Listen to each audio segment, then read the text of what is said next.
Hello guys, kan lo le ta tu ne episode a chuan car le lama trading in board sai na le car masa kan trade MT5 fami nge mo kan trade lang na nge kha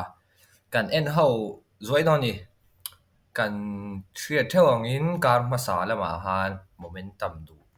du tu sami nom lo ta trade kan la 20 20 pips chau vel 20 30 pips chau vel amu fa tro duangin momentum om lawa kar masate kar dangangin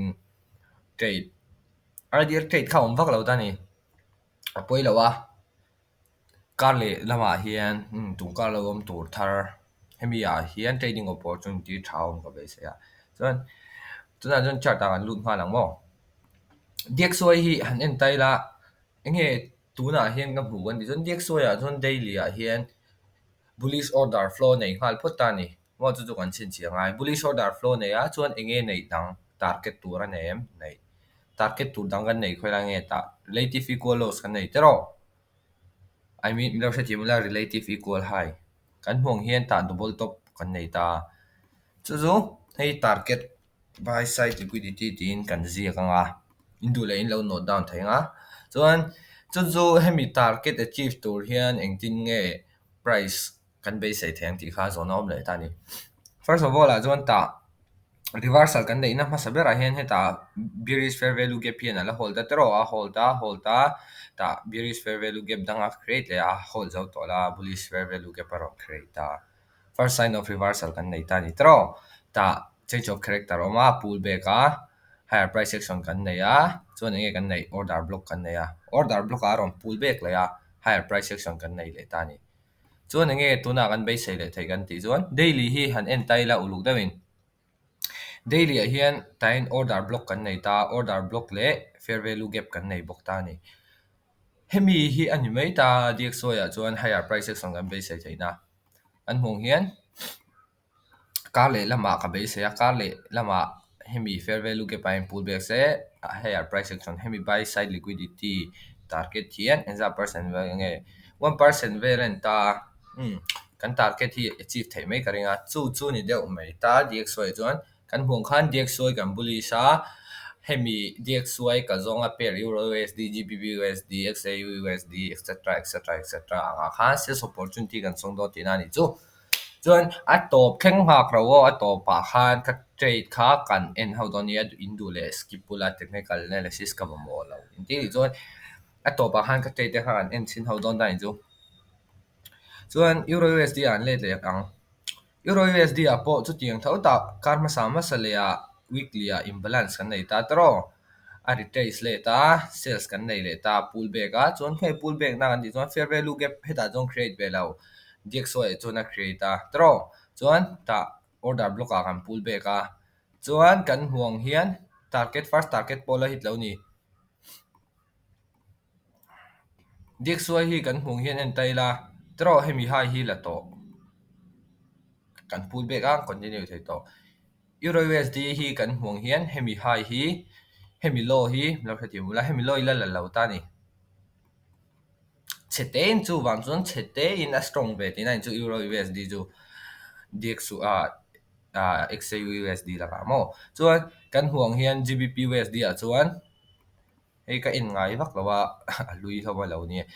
kan huang hian hemi low hi break tong hei ta ni tero sales opportunity zong don tai la khong e opportunity tha ka mu na zong euro usd a po sales kan la thei lo ti na ni mi lo ma se gbp usd a sales opportunity sell off kan nei kha be se yom zok ta ni 80 pip chau vel mo chuan gbp chu shaning kan soi leang euro usd hi han en tai la khong e kan target kan ti chuan dxy ang khan relative equal loss kan nei velo ta ni equal high om ta dxy chuan ma se ta in hei sell side liquidity kan nei tho ta ni tro heta hian kan hmung hian trend line tang deuhin tlemin kan hmung hian hemi low ho hi ala kan la be sei thei ta ma se kan hmung hian tuna kan be sei ta tro heta sell off tha kan hua heta trade la te tang ha chuan swing ani chuan hemi low thleng hol kha apoi lo ta he tuna chuan han entry vut na tur om lo euro usd a chuan chuwang chuan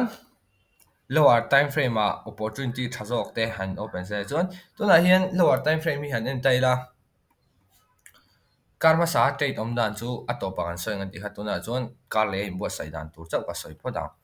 lower time frame ma hin an taila 4 hour khonge fair value gap pani gap kan nei ta kan nei tro ta kan nei ta ni hemi fair value gap kan nei masak achung zo ka mi a hian hemi tlai thleng hi han pullback angem ka shelo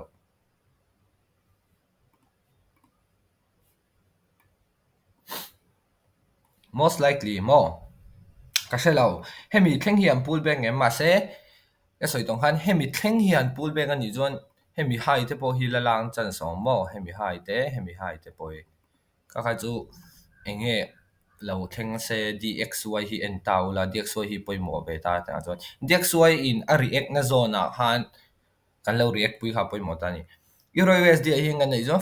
first entry ga zon theina khonge 4 hour chuan hei hemi 4 hour fair value gap hi mo ta order block kan nei bok ta hemi a hian 15 minute entry ka hmu ni chuan sales ka la ha ngam ta ni 1:3 target 1:2 target in ani lo chuan hemi high chho ve hi ron thleng se sales ka la hal don em hemi high a hian la hal do lo ma se ta in reaction ke nang ma se hemi 4 hour heta hemi a first line of defense hi san chu target an hai to ta taro first line of defense in entry tham chuan entry ka la em em chu euro usd a chuan ni mai GBP USD hi en taila du thu sam zong chan chu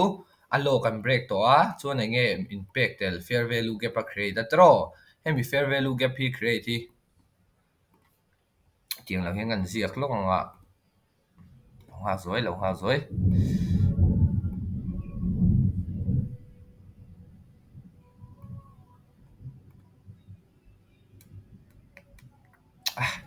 po chu lo ni ro se hemi fair value gap a create hi a create a hian mo tain enge kan nei supply kan nei bok ta chuang don hei hi alert ke tanga kar le lama te tom jong whatsapp group a polo share to manga tro tinga demand le fair value gap pai nei to jon ti hian ka du thina di han alert ka setanga hemi a hian trade opportunity thang ka be sei ta chon khonge kan target thei kan ti chon hemi opposing demand thengi ka target non ta ni tro chumi ni chon eng te trade kala don chon hemi alert a hian on chau se 1 hour emo 15 minute sale opportunity ka du ma sak chu replacement ka du wa ta jong sales opportunity ka mu jong ka sales sang easy chuan gold po interesting kho ba gold po nge kan nei kan di chon ta a break a tro hemi break nu hian ka soi to ha bullish scenario in engma pen lo chan chu dxy a ka bi ri sha tro ka dik lo ani chuan ka dik lo ani mai kha ta kha hei ego te khatiang zong khan lo ngai lo taw la kan dik lo ani zong kan dik lo chang o manga ma se kan thil thlir dan le ani dan ang zonga thil kan lak thei po le kan consistent deng am profit don ti na ni mai loss te chu lo gal veang ma se loss kha minimize kan tu man ta ni kan hmong hian ta fair value gap kan nei a daily a order block kan nei ta sales zone daily ob sales zone sell off kan nei ta ni ta chun target tai heta trendline liquidity in china ka soyang thaumo trendline liquidity target tu kan nei a chuwang chuan sell off thoni kala be sai gold trader tan a bikin kan hmu hian sell off kan nei no na hei po hemi opportunity mi silo chuan daily ob a sell zone ka ti tro sell off kan nei ta chuan nge kan nei chuan kan bullish fair value gap nei hun bera hian aron display chi ta hi aron break ta ni 1 hour inge chiang ta kan nei kan ti chuan 1 hour sales opportunity chiang ta kan nei ha chuan tuna hian heta a high poi kan shep bok ta moi khom ma hei heng ho friday ve ka ni ron che thursday a kan hmu thursday a higher price song an mu zoya chopa friday a reversal kan hmu a mo thadang ha thil thlen dan lo ve de ani ta in chu price in tran jo kan share khati han in adopt ve zeranga ya kan hmu hian enge tuna ka be sei ka di zon retracement thoni ka be sei goal chu at che chaka chu mang chuan hemi kan hmu hian hemi inversion zone mo hetlai deuh pawh han thleng mai thei khoilai nge thlen don chu sha 1 hour a no ma 5 minute reversal ba nga ngai to lo hei chu entry che nga ngai to adanga chuan GPPUSD a chuan 1 hour a sorry 1 day a kan nei ta tro chuan 1 hour a kan en ta entry la zon du le chuan 5 minute a pawh la zong le thei 1 hour a entry du pawh swing opportunity ni la entry thei ma se goal ta chuan kan duang kan nei vek to ta daily a in align to a 1 hour a in align to a du le 50 a pawh hian pullback set a point entry set ta la sales entry set ta la hemi high cover chuan you're good hey target you're good mo ani lawa lo sha thiam ula ani lawa stop loss te goal tai la du le chuan hemi retracement nei hun hi ngak la 5 minute a 5 minute a inte ka soyang 5 minute a i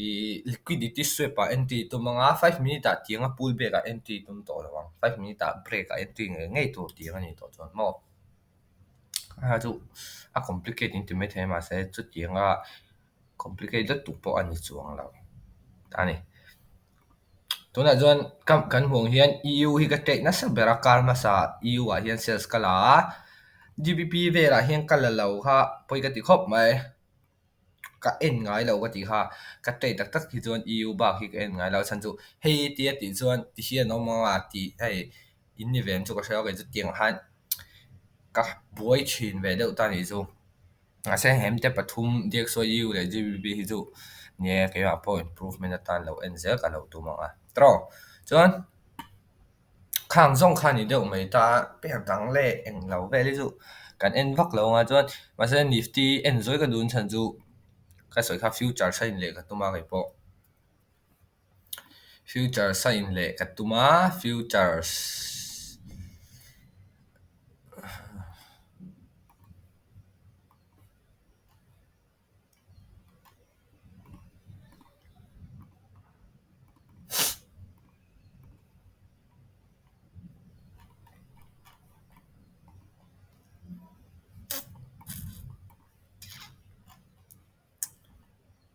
nifty po higher price action kan be sai gap up le luang ti ka be sai a hei tak hi ni ka buai thin chan chu hei daily gap wang hian ye kala in le ngam che lo chan hei ka lo en ve le zeu zeu nga chuan a hre zual deuh a hre deuh te kha tianga tui deuh nifty ka tei thina chu ti chuan tianga soi tu nei de ka nong ho chuan in thla sung lo lamo he po in zir lai mai tho ka ni ka hril ve reng thei ni WhatsApp lama te lo comment sa de bo kha ni hril bor bor la lo viang chuan hei mu them chu ka hre hei ka tei tla ka ni ta i engtinge hei ka tei tla kan hmu hian ta TP hi ta draw chuan ma se khu ta chuk le tho ta ma se poi lo ka ti ta than chu 5 minute a trend change ka hmu wangin hei ka tei tla hi engtinge kan soi fil zo yang chat pa ngai hian ka le ami tur ho chu lo ta bo tam ei tai la ka so yang han daily a ta order block kan nei ta tro hemi lo kan break ta fair value gap nei kan break lo a se order block hi chiang de kan nei ta ta jon sales kala du ni WhatsApp group a bo hang a so ya hemi area hemi line chunga hian sales kala du a farsa ai sales support chun ti that mel lo kan mu ta tro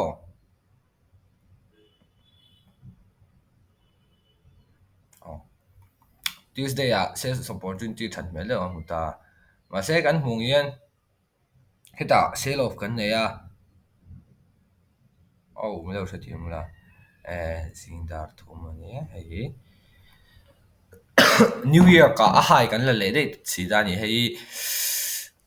tok Asia ni wang hei Asia poimo Asian range se New Year poimo na ha ma ka soi zi ching tha tai tha ron le chiang ta sales ka lo ta hei India dar thum velan ta dar thum dar li dar nga ti chau ve kha weekly swing high siam ka ring lo ta ni kama han ta take kan lo wa chuan a bullish order flow ngong kal ta tro ta chuan bullish order flow kan la nei zela chuan bullish order flow kan nei a ta bullish fair value gap kan nei a chuan enge ta in hemi bullish fair value gap kan la nei hian enge ka thinking a di chuan hemi a point buy opportunity thoni kalen kala buy reng boka chu chu ka first loss zo kha kalo screenshot lo mi lo hre thiamula hei Friday ka trade la ania hei Tuesday Wednesday ka first loss enge ka loss san ta point trade entry hi thareng mo 5 minute lo hre thiamula 5 minute kan hmung hian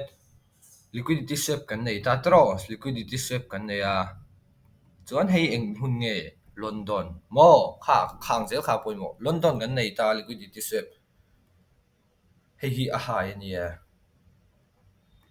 chuan kan hmung he ta fair value gap kan nei ta tro fair value gap kan pushback ha lower low kan siama higher high kan siama chuan ka bei sei dana chuan hemi hi protected law ka bei sei ta ni ta entry kala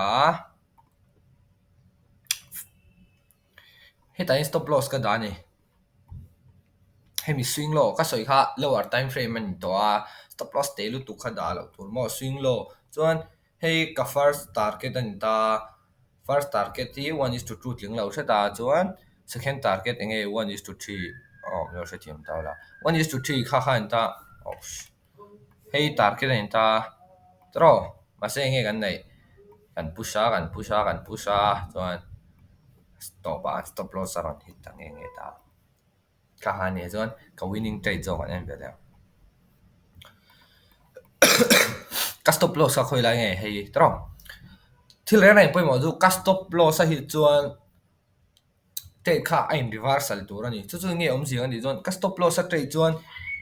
ka stop loss a hit chuan endina ka stop loss hit se ka duang zo in kal se khatiang ang vel kha ka du lo wang ka stop loss hi a low bera mo a swing low bera te khatianga te han da ka du thin ta in se thiam thonga chuan kan hmung hian hemiloi kan break ta tro ei Thursday ani kan break hemiloi kan break ta chuan hemilo kan break hian enge kan nei kan ti chuan clear fair value gap one awara kan nei ta ni hei ka sales lang na khan ta lo hol trade la chuan ye 50 pips awel chu ma sen poilo chiar tai la tai vela hian ning ka ria ka close 20 pips awel lakin ka close a return karma sa chuan return chu 0.9 vel 1% vel ni chu mo hemi fair value ke pa hian ti trade ka lak ti ha han soi vela to ila ka first trade lau bai sena chu hemi fair value ke pa hian ni tro hemi fair value gap hi kan ne hemi kan display chuan hemi kan display don chong khong e fair value gap cm2 candle hi ni tro hei kan display chuan short kala anga ti kan display sa higher price section kan higher price section kan nei zel ta ni an display sia clear fair value gap ne 5 minutes kan display sa ni okay ka tia chuan hemi example hemi area vela hi chuan hemi area kan displays ka ti na lai area takian tawla hemi area hi chuan sales ka langam vek hemi hnuailama chuan sales kala kha chuan ka stop loss alian don ka ti na chu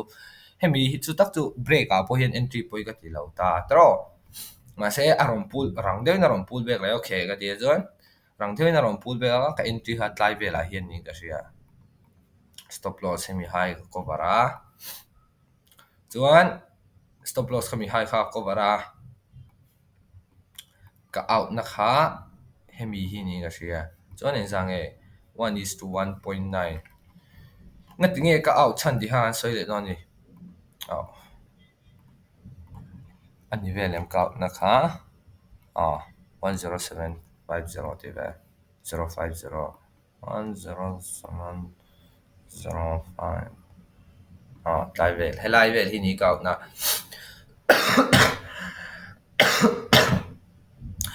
ka out chan chu lo hre ti mu la hei new year ka thoni a trade kalak tro new year ka trade kala chuan